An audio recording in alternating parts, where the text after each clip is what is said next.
On the next This Week in Pennsylvania, a $51.4 billion budget proposal from the governor. What's in it? We'll have a reaction to it. We're talking to both Senate Appropriations Chairman and the President Pro Tem of the Senate about a possible new deal for U.S. Steel. Join us on the next This Week in Pennsylvania. ABC 27 News Daybreak, weekday mornings.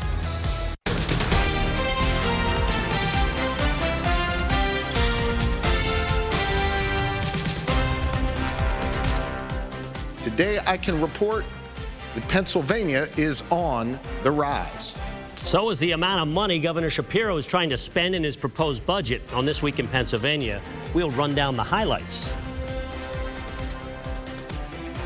We have to recognize that we cannot be all things to all people all the time. Republican reaction is predictable. They insist the state's almost broke, spending more than it takes in, and needs to tighten its belt. So does all that open the door for legalizing recreational marijuana and taxing those skill game machines? The governor sure hopes so. Hello and welcome to This Week in Pennsylvania. I'm Dennis Owens. We're covering hot topics in PA policy and politics, as well as the issues that are important to you and your family. Well, the Super Bowl is Sunday, and go Eagles, by the way. But under the state Capitol dome, it was Tuesday as Governor Shapiro delivered his third budget address and kicked off budget season in Harrisburg. Now, remember, he's a governor, not a king. This is his wish list. It's got to get negotiated and is due June 30th.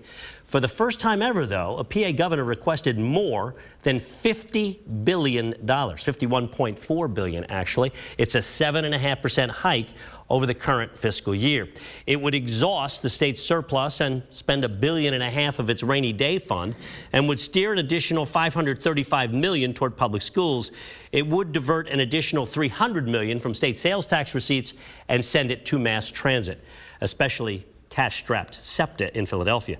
The governor wants to legalize and tax recreational marijuana and estimates that would bring in more than $500 million, and anticipating $368 million more from taxing and regulating those skills games that have popped up everywhere. He'd also speed up the reduction of the corporate net income tax and fund for new state police cadet classes. He insists it's all money well spent and urged lawmakers to continue making progress.